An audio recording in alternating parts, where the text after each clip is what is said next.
Hello students, आज की class में हम बात करेंगे कि तीन बिंदुओं के संरेखी होने के लिए क्या शर्तें हो सकती हैं। मान लीजिए हमारे पास तीन बिंदु है। एक बिंदु ए है, दूसरा बिंदु बी है और तीसरा बिंदु सी है। ए का निर्देशांक दिया है x1 y1, बी का निर्देशांक दिया है x2 y2 और सी का x3 y3। तो ये संरेख यानी कि एक ही रेखा पर होंगी, तो एक कब एक रेखा पर कहलाएंगे, इसके लिए क्या शर्त है।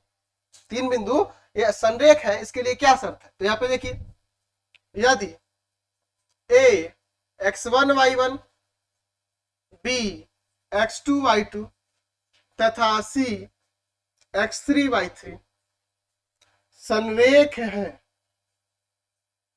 तो अगर ये तीन बिंदु संरेख है तो क्या होगा। तो पहला तो कंडीशन हम लोग जानते थे दूरी सूत्र के प्रयोग द्वारा। दूरी सूत्र से हम लोग जानते हैं कि ए बी और प्लस ए बी सी इस ए सी के बराबर है। एक ही अगर इसी क्रम में दी हुई है ए बी सी, तो ए बी और बी सी जोड़ने पे हमेशा ए सी के बराबर होगा। क्यों? क्योंकि देखो अगर अलग अलग बिंदु होती, समझिए इसको, तो ये ए बी और बी सी जोड़ने पे कभी भी ए सी के बराबर नहीं होगा, क्योंकि ये त्रिभुज का निर्माण हो जा रहा है। दो भुजाओं का योग हमेशा तीसरी भुजा से बड़ा होता है, तो संरेख होगा तो यही कंडीशन हो सकता है ना जी। चलिए, अच्छा दूसरी, अगर हम लोग त्रिभुज के क्षेत्रफल के द्वारा देखें तो चूंकि एक रेखा पे होंगे ये तीनों बिंदु, तो यहाँ पे ऐसा कोई त्रिभुज बनेगा ही नहीं। तीनों बिंदु जब संरेख होगी तो यहाँ पे कोई त्रिभुज बनेगा नहीं।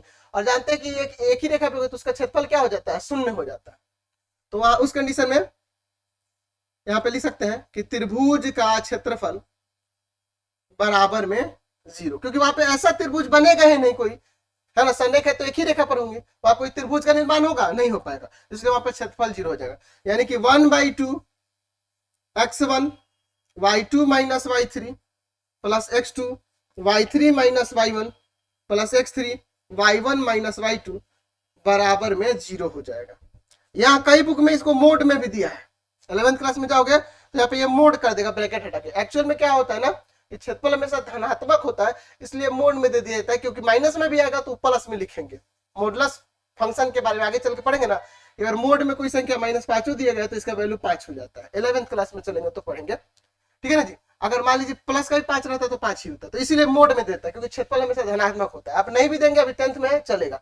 तो त्रिभुज का क्षेत्रफल बराबर में 0, ठीक है। या आप यहाँ से 1/2 उधर ले जाकर डिवाइड में कर दिए, वो 0 हो जाएगा। तो x1 into y2 minus y3 plus x2 into में y3 माइनस y1 और प्लस में x3 इंटू में y1 माइनस y2 और इक्वल टू में 0। ये आपका सूत्र आ जाएगा। तो जब तीन बिंदु ए बी सी संरेख दी गई हो, जिनका निर्देशांक x1 y1 x2 y2 और x3 y3 हो, तो इस फॉर्मूले पर रख दीजिए।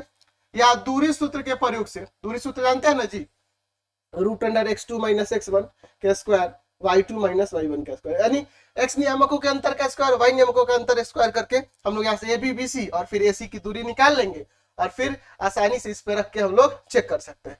या त्रिभुज का क्षेत्रफल निकालेंगे, अगर क्षेत्रफल 0 हो जाता है, क्षेत्रफल 0 होता है, तो वहां कह सकते हैं कि वो संरेख है, वो संरेख है, एक ही रेखा पर है, कोलिनियर है। समझ पाए?